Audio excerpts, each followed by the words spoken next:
What if I told you there was a single day in history when humanity came within minutes of total annihilation, and almost no one outside a secret control room even knew it happened?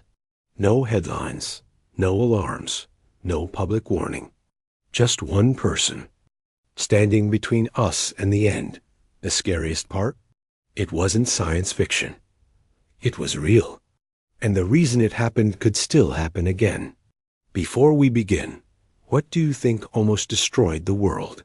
Leave your guess in the comments. The night shift at a secret bunker is mostly boredom dressed as vigilance. Fluorescent lights hum. Coffee cools. Screens flicker. Men breathe. And somewhere far above the clouds, the early warning satellites keep their sleepless watch, hunting. For the single flare that means the world has 5 minutes left.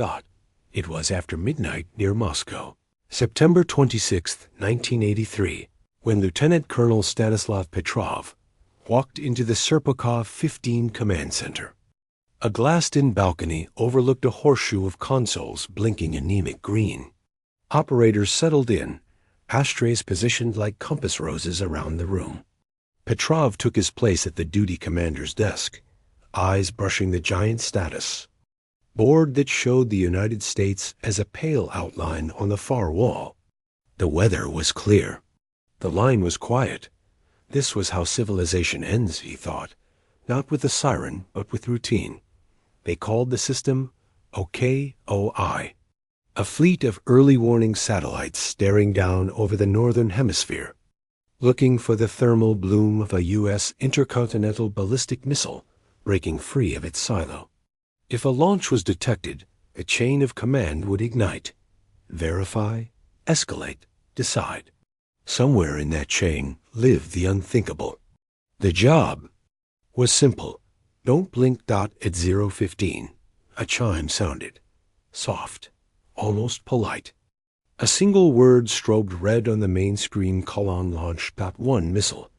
From the American Midwest, the computer said. The room did not breathe.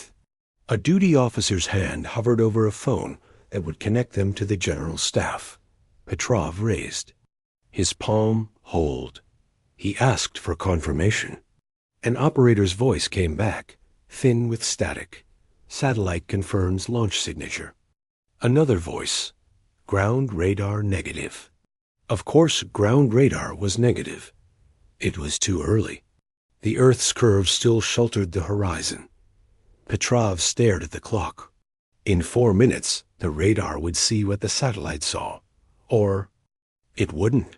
4 minutes is forever when you are counting heartbeats. He tried to imagine the United States launching one missile. It made no sense. First strikes come as swarms, not lone needles. A single warhead would be suicide, a punch on a giant who will wake up and burn the world down. False alarm, he said, not yet certain, but needing the words like oxygen. He ordered the room to wake. At 0:17, a second chime. Then a third. The board began to count. Launch 2, launch 3, launch 4, launch 5 missiles. Not a swarm, but not a prank either. The operators shifted in their chairs as if the room itself had tilted. A young lieutenant whispered, "Comrade Colonel, we must report." Protocol was a ladder, and Petrov could feel his foot on the first rung. Report meant confirm. Confirm meant posture. Posture meant decisions that would turn cities into absence. He glanced at the wall map and for a brief and treasonous instant imagined quiet suburbs and sleeping dogs and porch lights. Across an ocean blinking out as if someone had pinched the filament of the world. He asked for satellite geometry. Where was the sun? Where were the clouds? What angles might fool hot metal eyes into seeing what was not there? The technician stammered, high-altitude clouds over North America, the sun just below the horizon. Possible reflections. Possible. Nothing in the room was more fragile than that word. 3 minutes to radar. 2 minutes. The phone on his desk seemed to gather weight. If he called, history would take the handset from his hand. If he didn't, and the missiles were real, The delay would be measured in lives. Petrov looked at the men under the lights, at the world reduced to icons, at the clock that had begun its quiet climb toward an ending nobody would hear. He set his jaw and chose a sentence. System malfunction. Do not escalate. There was no applause. Only paper. Only breath. Only the long, raw second when a human being holds the hinge of the future between finger and thumb and decides not to turn it. The clock reached the moment radar should have sung with incoming. Metal dot silence dot. The operators looked from their scopes to Petrov. He didn't let the relief show. He wrote the incident down in the log, a way you note a flickering. The lights, a rattle in the ductwork. Then he sat back and listened to the hum again, the sound of a world that had not ended out above them. The satellites continued their tireless vigil. Somewhere in the math, some brightness had looked like fire. Somewhere in the sky, light had lied. Outside, the night went on being ordinary. The briefing after dawn was antiseptic. A colonel with a tight tie and a colder voice. A chalk diagram of orbits. Polite words for terror. Anomaly, signature, confidence interval. But in the quiet after the room emptied, Petrov stood alone with the printouts, running his fingers over numbers, like a blind man mapping a face. The engineers reconstructed the night. The OKO satellites watched the Earth's limb, that delicate curve where night and day trade custody. There, high clouds caught the low sun and scattered it into the sensors. The computer hunting for missile plumes tasted that light and declared it fire. Machines mistake the sky all the time. Usually, people are standing by to disagree. But people need courage to say no to a machine that sounds sure. Petrov's superior listened, nodded, said the word commendable, and filed the report under system error.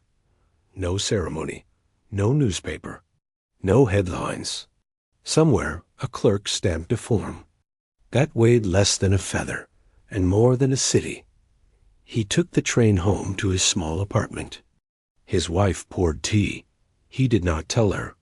The oath he wore under his shirt was heavier than any medal he would never receive. He slept badly, waking to the memory of 5 Phantom missiles. In his dream, they hung in the air like punctuation marks. At the end of a sentence, the world chose not to finish. Elsewhere, another story. Same decade, different ocean. September 1983 was already an exposed nerve. Weeks earlier, a passenger airliner had been shot down. Rhetoric ran hot. Fingers hovered closer to buttons than sanity prefers. The world did not need an overeager satellite to stoke its fever. It needed someone to put a paw on the forehead of the machine and say, breathe. In a secure lab, a young engineer named Irina spread satellite telemetry across light tables. She was new enough to be afraid and stubborn enough to be useful. She ran simulations. Sun angle plus high thin clouds plus autumn air. See, the sensor blooms. The pattern looked painfully like a launch flare. If you dialed down the thresholds to avoid missing a real attack, you dialed up the ghosts. The algorithm had done exactly what it had been told. It had not been told how to doubt. Irina drafted a memo. Recommendation: raise initial confidence requirements. Require multi-satellite concurrence. Integrate ground radar latency model. Require human adjudication under specified scenarios. Dry words for a wet fact. Before you burn the world, ask twice. Petrov signed off on the change. The system would be slower by seconds, an eternity and an instant. He walked outside into the ordinary daylight of a city going about its errands. Buses sighed. Children shoved. Somewhere a radio sang about nothing important. Civilization is made of these small ignorances. The privilege of not knowing the disaster you just missed. Across the ocean, a different bunker hummed. Different maps, similar clocks. Their satellites, too, watched the other side's prairies. Their men, too, trained to believe numbers. The planet had engineered a deadlock made of math and fear, underwritten by the law that no one shoots first unless they believe they're already second. The week after the false alarm, Petrov found a gray hair he swore hadn't been there. He laughed alone at the mirror and then didn't. In the mail, nothing. On TV, nothing. In the papers, nothing. The day the world almost ended had the decency to leave no trail in the public record. History would discover it later, pry the lid off, and say how close with the same morbid wonder children bring to cliffs. He went back to work. He brought better coffee. He told a joke in the break room that made the operators shake loose a little. Men who stare at horizons for a living need permission to smile. He gave it to them like a ration. A week later, another minor anomaly flickered on a console. The new procedure held. No one called anyone who could not be uncalled.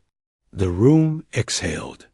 Without knowing whose lungs they'd borrowed for the breath, Petrov went home early that night and stood on the balcony. The sky was clear. He tried to imagine the satellites as patient angels. He decided they were just lenses. Angels wouldn't confuse sunlight with rockets. He had not saved the world, he told himself. He had just refused to help end it. In training, they teach you to obey the sequence. Detect gives confirm, gives report, gives act. The verbs are clean, the arrows straight. But the night of the alarm, the space between those arrows widened into a canyon, and a single man had to leap. It with his judgment in his hands. Petrov's mind did what minds do under pressure. It grabbed anything that wasn't panic. He listed premises like lifelines. 1 missile is illogical. 5 is still not a salvo.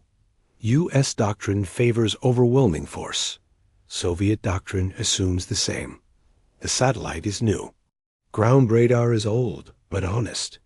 The computer is certain. Certainty is suspicious. The sky is weird near dawn and dusk. People build systems. Systems inherit people's mistakes. He asked himself an outlaw question. If I am wrong, will I know before the end? The answer was no. That was the horror. Once he called, history would take over. There would be no room left in it for him. He thought of his wife, asleep under a thin blanket.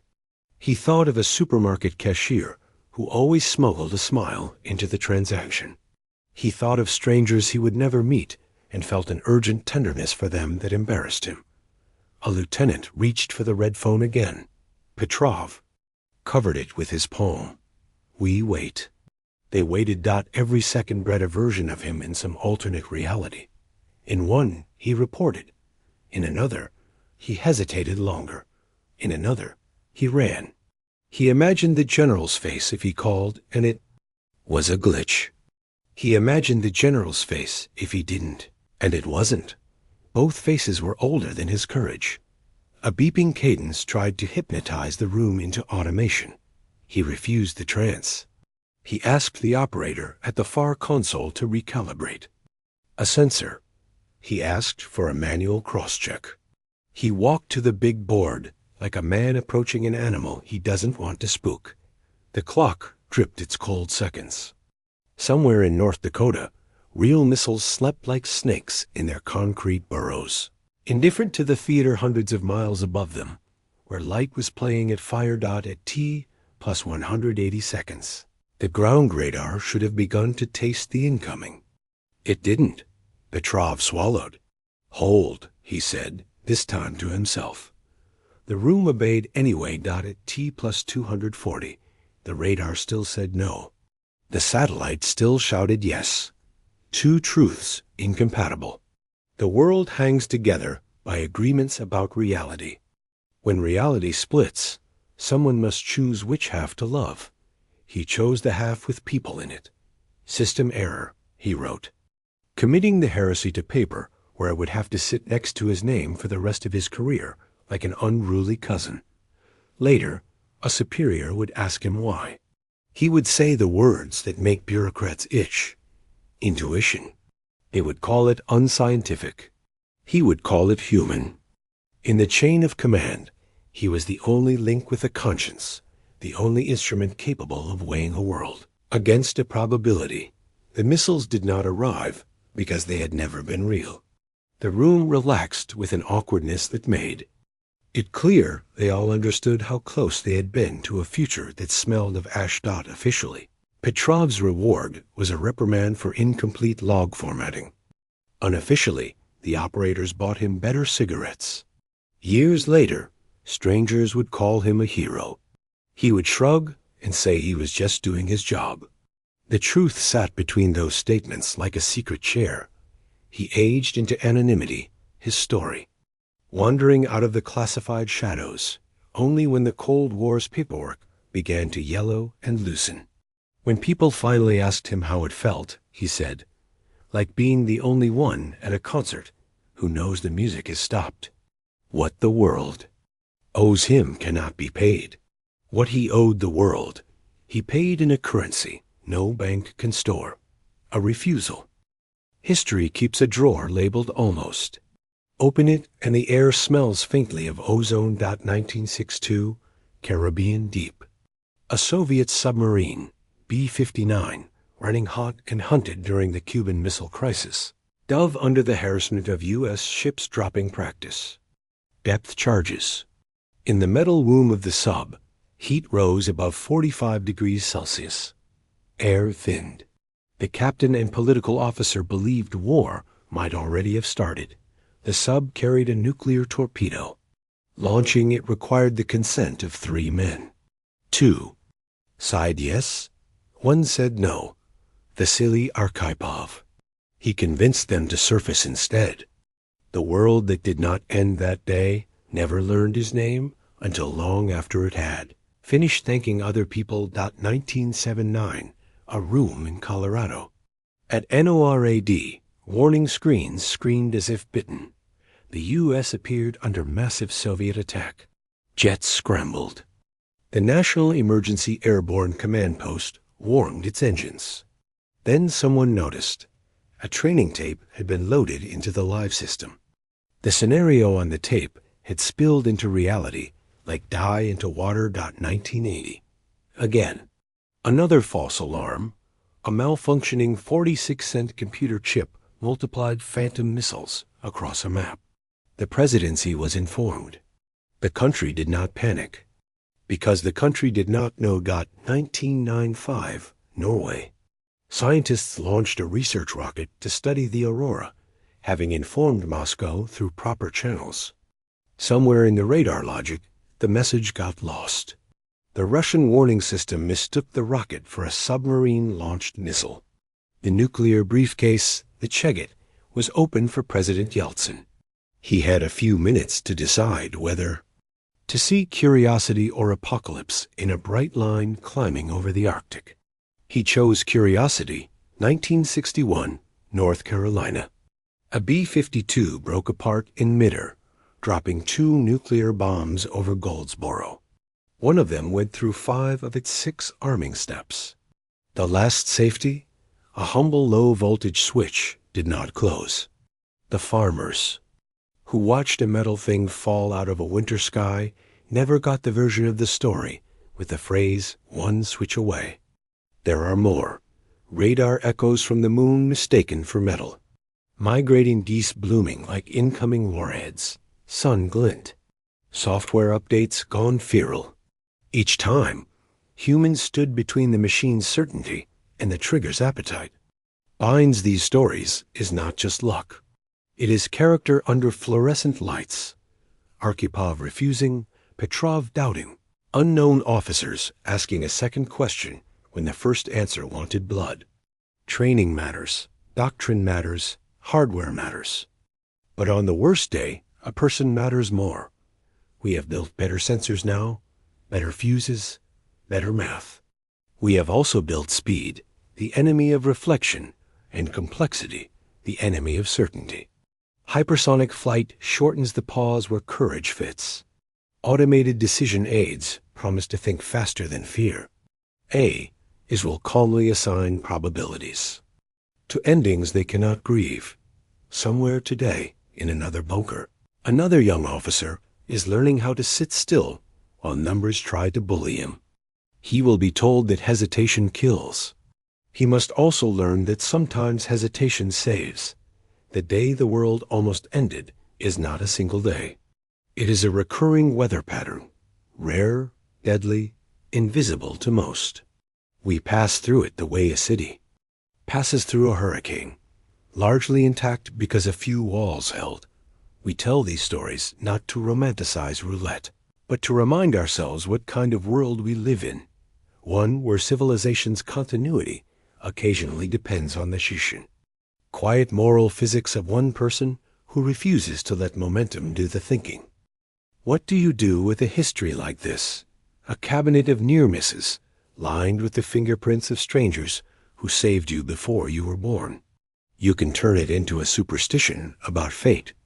You can call it luck and whistle past the graveyard. Or you can treat it as a syllabus. Lesson 1. Redundancy over bravado. Systems should need multiple kinds of yes before they treat the world as expendable. Satellite plus radar. Machine plus human. Two domains that fail differently. Design your alarms so they make people curious before they make them obedient. Lesson 2. Slow the irreversible. Engineers love shaving milliseconds. Generals love cutting steps. Civilization loves neither when the stakes are planetary. Build friction into the path from data to decision. Reward the officer who asks for another source. Measure success not only by speed, but by how often we avoided an elegant mistake. Lesson 3. Humans are a feature, not a bug. We are messy, biased, distractible. We also possess context machines in our skulls that can say, the United States would not launch 5 missiles, and be right for reasons no algorithm has been taught. Keep a human in the loop who has permission to say no without career suicide. Attached to the syllable. Lesson 4. Tell the truth afterward. Secrecy keeps adversaries uncertain. It also keeps citizens naive. Democracies in particular need to know how close they came. Otherwise they will treat disarmament, arms control, and hotlines as luxuries. Teach the near misses the way you teach earthquakes in California classrooms, as inevitabilities you prepare for, not fantasies you dismiss. Lesson 5. Respect boredom. The men and women who guard the hinge hours do unglamorous work. Pay them well, train them well. Rotate them before vigilance decays into ritual. Give them coffee that doesn't taste like punishment. You laugh, but morale is an instrument. Poorly tuned, it plays panic, not we like endings. A hero, a button not pushed, credits. But history doesn't do endings, it does maintenance. Tonight another watch commander will sit under fluorescent stars. A digitized sky murmuring above him, and the world will continue because he is there, and will probably never be thanked. Some future incident will be weirder than clouds and sun glint. A spoofed satellite, a hacked radar, a deep fake voice on a hotline. The future always invents new ways for light to lie. The antidote is the same as it was in 1983. Humility, redundancy, and the courage to doubt when doubt is expensive. If you are reading this on a phone, in a train, or in bed, if you have plans for next week, if the dog needs walking, it is partly because one night a stranger stared at a screen that said launch and decided to love the world more than he loved procedure. Day the world almost ended will come again. Perhaps not like this, but rhyming. When it does, may the person in the room have slept well, have eaten breakfast, have a boss who won't punish caution, have a philosophy that can hold 1,000,000 lives without dropping them. May we build systems that expect heroism not to be required. Until then, we live in the negative space of disasters that didn't happen, grateful to ghosts who will never know us. We owe them improvements, not prayers. The night is quiet. The satellites watch. Coffee cools. History idles at a green light. we keep going. Sometimes history's greatest heroes are the ones who did nothing and in doing so, saved us all. Let's keep telling their stories, so the next person in that chair knows the value of saying, wait, what would you have done in Petrov's place?